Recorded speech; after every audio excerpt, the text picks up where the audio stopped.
Sunday's derby day lives up to the hype. The Ballon Dor winner is announced tonight. There could be a Real Madrid superstar leaving the Bernabeu. And of course, we look back on your Friday feels. That and more coming up in the next few minutes as I'm your host, Matt Froelich. You are the Onefootballers, and this is the Daily News.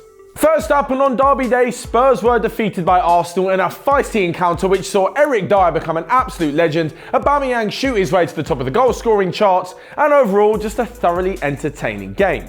At the end of it all, despite everything, I have to say that Arsenal were the better team and definitely deserved the win. Don't get me wrong, as a Spurs fan that really hurts me, but on the day they were just a little bit better. As for the Liverpool-Everton derby, however, I'm going to stick by my comment that I made on Twitter a few days ago, and that is that the Liverpool-Everton game just really isn't that interesting. Every single time I've watched it, it's always Liverpool trying to play football against Everton trying to turn it into a scrap. Yesterday's game was a little bit different as both teams had chances, but the finishing on display was absolutely terrible. Salah, Mane and Firmino should all go back to the drawing board as their finishing was pretty poor. It says a lot that someone like Divock Origi has to come in and save the day despite Jordan Pickford's horrendous error. But what do you guys make of Jurgen Klopp celebrating? Now don't get me wrong, I know he's excited to win a derby, but you've got to have a bit of class about you and not really go in front of the opposition manager and celebrate on the field like an absolute idiot. Just look at Emery and Pochettino yesterday, both of them were pretty calm and both of them were pretty respectful. Not so much in the Merseyside derby. Of course, let me know what you guys think in the comment section below about who was your derby day hero. Oh, and also there was Chelsea against Fulham, but that's less of a derby and more like a West London tea party. Chelsea won 2-0. But moving on from the derby football and to tonight, where the winner of the Ballon d'Or will be announced finally. A 30-man shortlist, of which 28 of them are hoping to break the monopoly that Cristiano Ronaldo and Lionel Messi have over the thing, could be whittled down to just 3 and then eventually one winner. According to some leaked information, Luka Modric will be the winner of the Ballon d'Or. This is due to him being part of Real Madrid's Champions League winning campaign and finishing runner-up in the World Cup, as well as winning the Best Player of the Tournament award. However, I'm going to run through a few reasons why it could or could not be him. First off, if it goes off team performance, it has to be Raphael Varane. He's won Europeans' top competition in the Champions League and won the biggest prize in world football in the World Cup. End of story.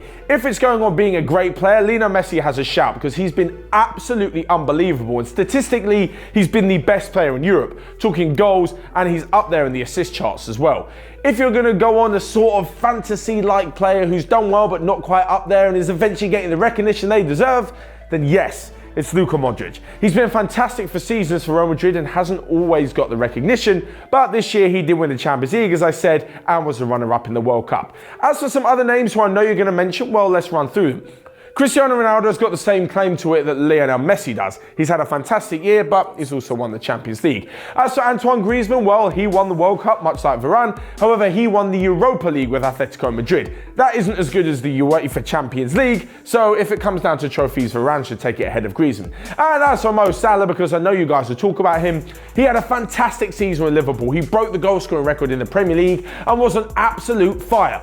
However, Liverpool didn't win anything. They finished 4th in the Premier League, so if they're not going to get a trophy, it makes no sense that Mo Salah should. And if you're going to say something about UEFA or FIFA being corrupt, and this UEFA Madrid comment I see about Real Madrid and UEFA having some sort of secret partnership, well, it's absolutely nothing to do with the Ballon d'Or. The Ballon d'Or is awarded by French Football, which is a French football magazine, and they enlist the help of a few journalists and other footballing people from around Europe. Of course, some of these journalists might have bias, and they might even be corrupt. But when it comes to blaming UEFA, even if Cristiano Ronaldo wins, it doesn't make any sense because they're not involved.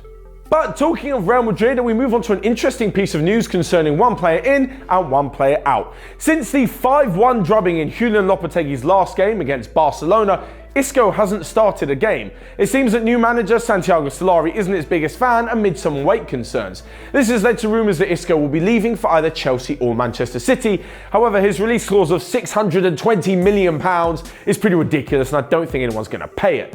As to whether or not he wants to leave, it seems in the balance. However, it seems that the dressing room is pretty much in love with Isco. Spanish defender Dani Carvajal has come out and said that he's absolutely loved and nobody wants him to leave. However, that hasn't stopped players leaving in the past, and if things continue like they are at the moment, I can definitely see Isco swapping the Bernabeu for the Premier League.